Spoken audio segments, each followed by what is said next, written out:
आइए market outlook में आज हमारे साथ एक बेहद बेहद बेहद खास मेहमान कार्यक्रम में शामिल हो रही हैं।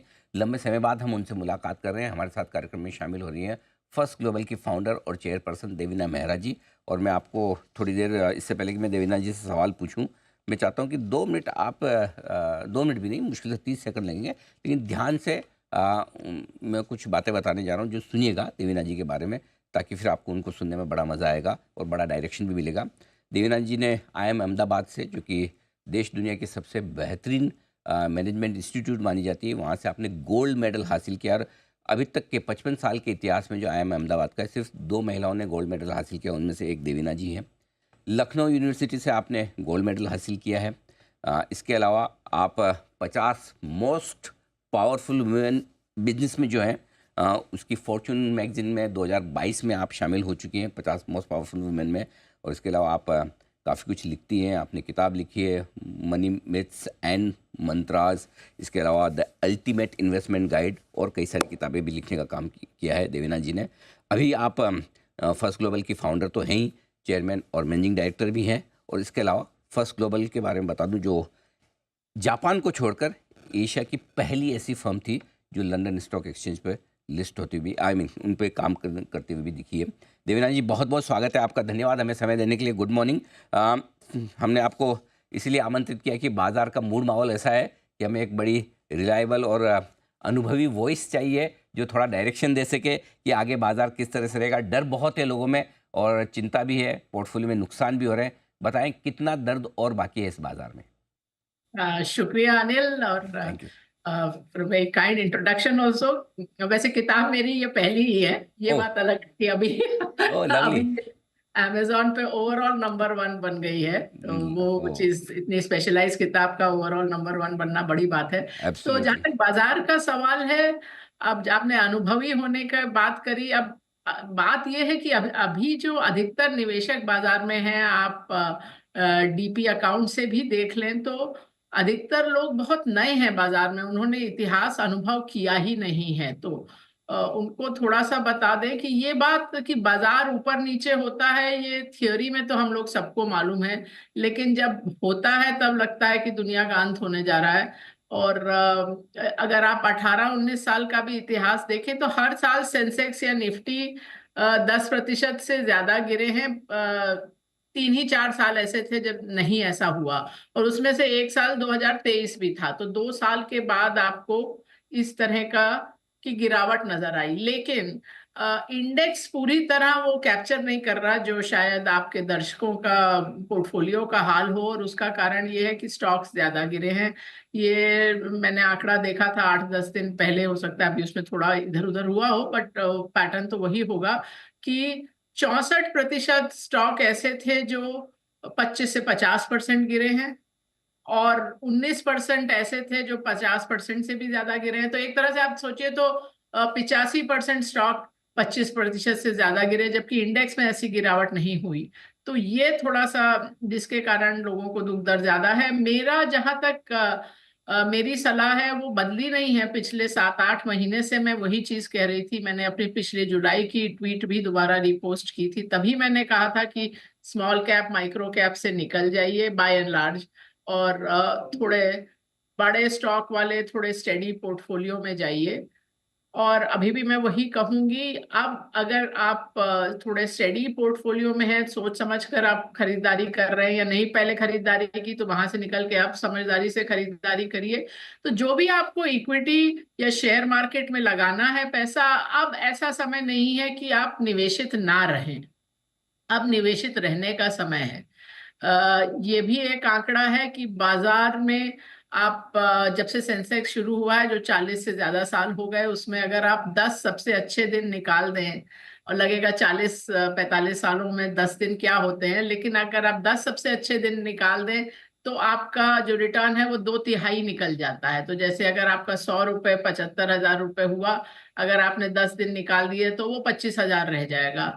और 30 सबसे अच्छे दिन निकाल दें तो आप 7,000 पे आ जाएंगे। तो इतना बड़ा वो, तो इसलिए, और ज्यादातर जो ये बहुत तेजी से बाजार चलने वाले दिन आते हैं वो तभी आते हैं जब बाजार में डर का माहौल हो, लोग पूछ रहे हो कि बाजार से निकल जाएं, एसआईपी बंद कर दें।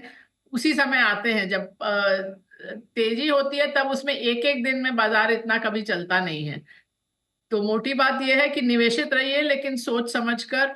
और ये भी याद रखिए, हाँ, इतिहास की आपने बात की कि बहुत सारे स्टॉक्स हैं जो एक तेजी में चलते हैं जो कभी वापस नहीं आते, तो इसलिए अपना दिल लगा के वहां मत बैठिए कि इसमें अभी 100 से 60 हो गया है, तो जब या 40 हो गया है, तो जब 100 वापस होगा तो इसी स्टॉक से बाहर आएंगे। उस स्टॉक में हो सकता है 100 का आंकड़ा कभी आए ही ना।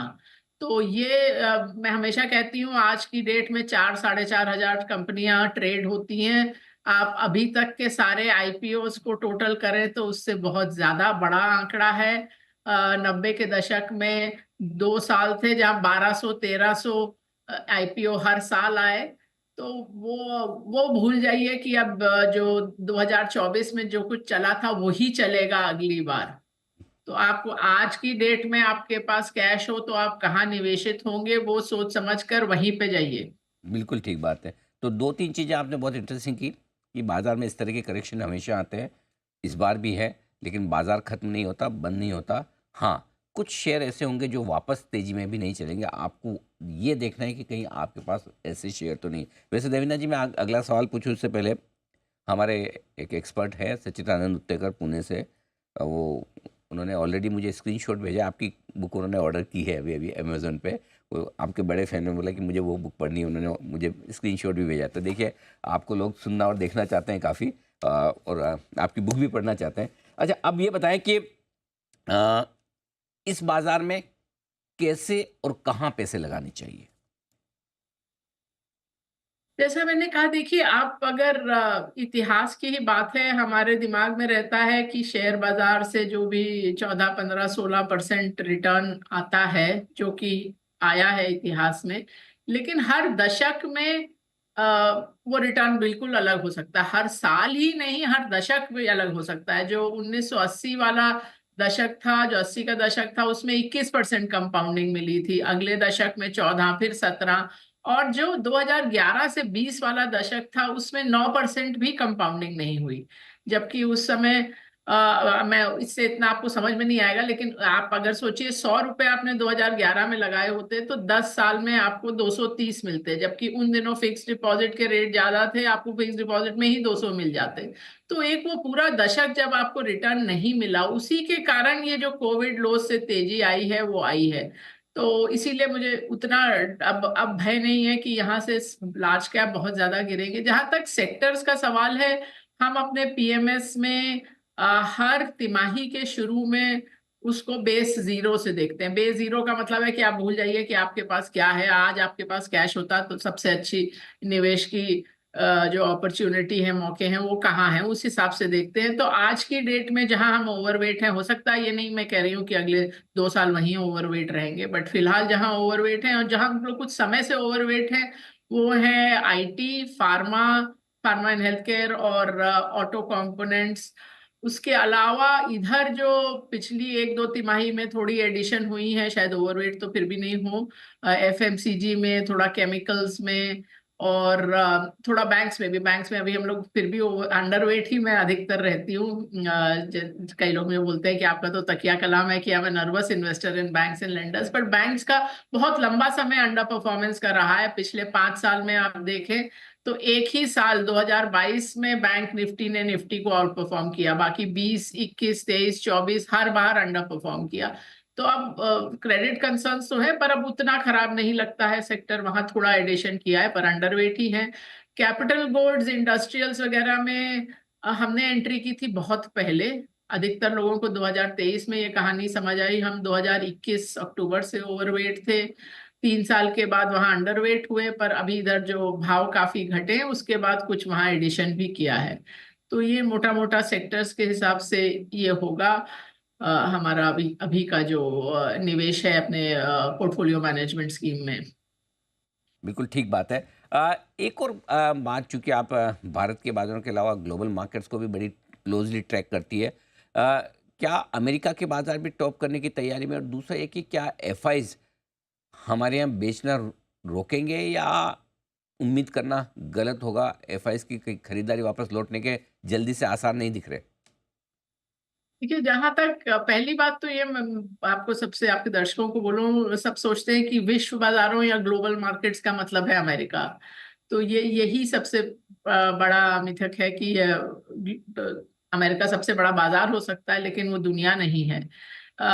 तो अब बहुत समय हो गया है, 10-12 साल हो गए हैं अमेरिका मोटा मोटा, तब कुछ साल तो खैर इसके अपवाद रहे हैं, पर अधिकतर वो आउट परफॉर्म करता रहा है। और कुछ समय से मेरे दिमाग में था कि वो कभी ना कभी तो वो आउट परफॉर्मेंस खत्म होगा और वो कहीं और जाएगा, मार्केट का आउट परफॉर्मेंस। और अभी आप देखें तो इधर यूरोप बहुत अच्छा कर रहा है पिछले कुछ महीनों से।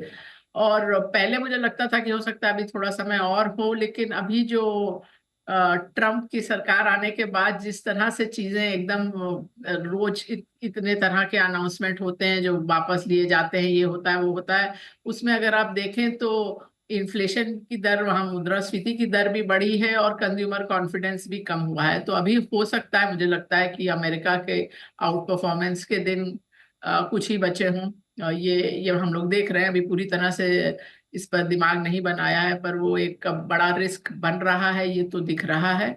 और जहां तक एफआईआईस की बात है, अब उसमें दो चीजें हैं। एक तो आपका मार्केट गिरने के अलावा रुपया भी गिर गया है, वहां से आपका रिटर्न कम होगा, कैपिटल गेन्स के कारण भी रिटर्न कम होगा। तो वो सब चीजें अभी तो of course market capital gain तो पहले से ही था, पर अभी मार्केट गिरने गिरने के बाद इस बारे में बहुत बात होने लगी। लेकिन वो एक बात है। लेकिन दूसरी बात अनिल ये भी है कि ये जो मार्केट को अगर आप देखें तो हम लोग इस हिसाब से देखते हैं कि हम एफआईआई लेंगे तो मार्केट चलेगा, बेचेंगे तो मार्केट गिरेगा। इस बार तो जरूर ऐसा हुआ है कि एफआईआई बेच रहे थे और मार्केट गिरा, लेकिन आप लंबे समय तक आप देखें तो उसमें कोई कोरिलेशन नहीं है। ऐसा नहीं कि जब एफआईआई खरीदते हैं तो मार्केट चल जाता है और बेचते हैं तो गिर जाता है। और इसका सबसे बड़ा उदाहरण तो है कि एफआईआई आना शुरू हुए 1994 से, और 1994 से लेके 2003, मतलब यही एक 9 साल का पीरियड है जिसमें सेंसेक्स का नेट रिटर्न 0 रहा। तो इतना सारा नया पैसा आया, उस समय डोमेस्टिक म्यूचुअल फंड भी नहीं था, इतनी रिटेल पार्टिसिपेशन नहीं थी, तो ये नया पैसा आने के बावजूद बाजार चला ही नहीं। तो ऐसा भी होता है। तो ये हम तो अब उस लिहाज से बाजार के डायरेक्शन के हिसाब से उतना एफआईआई फ्लोज को देखते नहीं हैं। तो ये आपके लिए ध्यान रखने वाली बात। देवनाथ जी, बहुत बहुत धन्यवाद आपका, शुक्रिया समय देने के लिए और बाजार के डायरेक्शन पर विस्तार से हमारे दर्शकों को बताने के लिए। आपसे जल्द मुलाकात होगी। आज के लिए बहुत बहुत धन्यवाद। Thank you. धन्यवाद।